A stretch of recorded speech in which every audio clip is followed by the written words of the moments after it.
Hey y'all, welcome to another powerful, brand new story. I really hope you love it, and if you do, make sure to join the fam by hitting that subscribe button and dropping a comment to let us know where you're watching from. Let's dive in. The snow fell in thick, unending waves, smothering the city beneath a heavy white silence. The park, empty, forgotten, stood frozen in time. Swings creaked back and forth in the bitter wind, chains rattling like the bones of something long dead. The slide was a glacier, the benches buried under drifts so high they might never be found again. No footprints marked the fresh powder. No voices cut through the cold. Only the endless, whispering snow. And then movement. A small figure emerged from the storm, his breath ragged, his body trembling violently. He couldn't have been older than 7, his jacket little more than a frayed shell of fabric, his shoes held together by duct tape and sheer will. But it wasn't the cold that made him shake. It was the weight in his arms. 3 tiny bundles, wrapped in a tattered scarf, their faces barely visible beneath the folds. Their breaths came in weak, shallow puffs, their skin tinged in unnatural blue. The boy's arms screamed in protest, muscles burning, fingers numb, but he clutched them tighter, adjusting his grip just enough to keep them from slipping.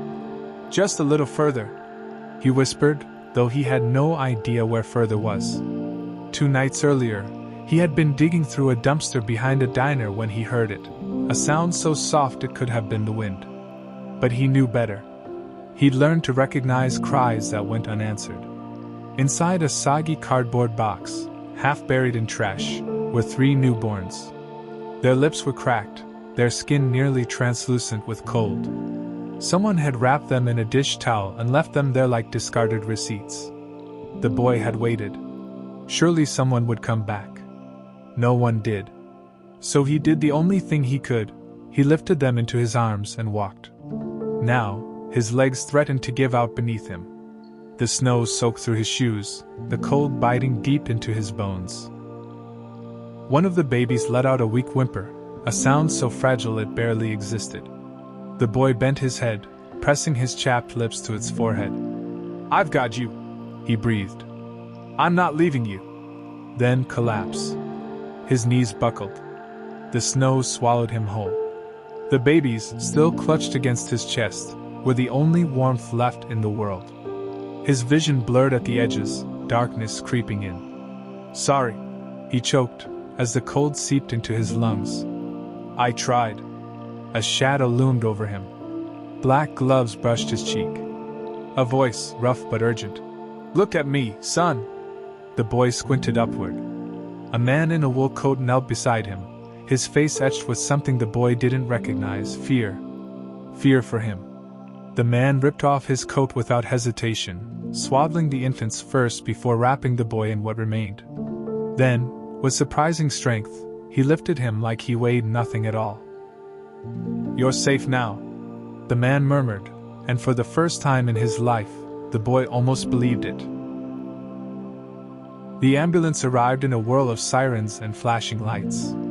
Paramedics moved quickly, bundling the babies into heated blankets, checking pulses, murmuring to one another in low, urgent tones.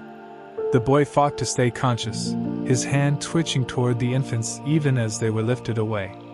"They're okay," the man, the stranger, assured him, gripping his small, frozen fingers. "They're going to be okay." The boy's vision tunneled. The last thing he saw before darkness took him was the man's face, still watching him, still there. When he woke, it was to the steady beep of machines and the unfamiliar sensation of warmth.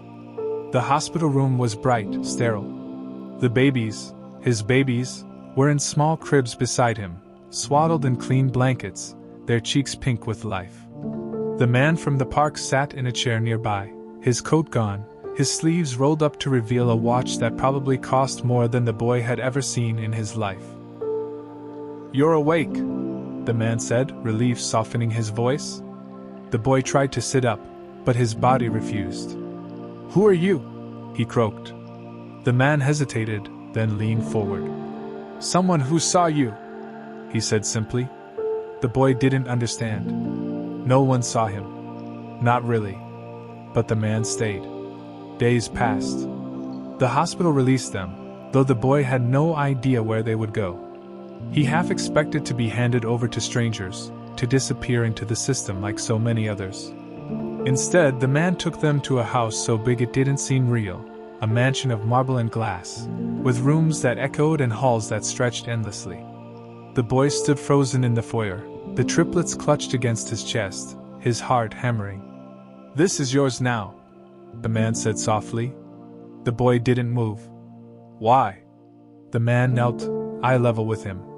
"Because you were brave when no one else was." And for the first time in his life, the boy let himself hope. The mansion's silence didn't last. Soon, the halls echoed with midnight cries, with giggles, with the pitter-patter of tiny feet. The man, who once slept through boardroom explosions, now woke at the slightest whimper, rushing to the nursery where the boy was already rocking a baby. "You should sleep," the man would say. The boy would just shake his head. "I promised I'd keep them safe." And the man, who had everything, realized he never had this. One evening by the fireplace, the boy finally spoke. "My name's Eli," he whispered. "I don't remember my parents. Lived behind the old laundromat till it closed. Then, I found them." His voice cracked as he described the box, the cold, the hours of waiting. The man listened, his chest tight. "You saved them," he said. Eli looked up, tears glistening. "You saved us." And in that moment the man knew, he'd trade every dollar for this. The adoption papers were signed without hesitation. That night, he gathered Eli and the triplets in the living room. "You're my family now," he said, voice rough. "Forever." Eli's breath itched. Then he launched himself into the man's arms, sobbing. The triplets, now toddlers, babbled and clapped, unaware of the moment's weight. But the man felt it, the shift. He wasn't just a man anymore. He was a father. Years later, at a charity gala, Eli, now a young man, stood at the podium. "I was a boy with nothing," he said, voice steady. "But someone saw me. That's all it takes. One person choosing kindness when it's easier to walk away." In the crowd, the man wiped his eyes. Winter returned. Eli stood in the same park where he'd once collapsed, now flanked by the triplets, teenagers, laughing as they threw snowballs. The man, hair graying, smile warm, watched from a bench. "You okay, Dad?" Eli called.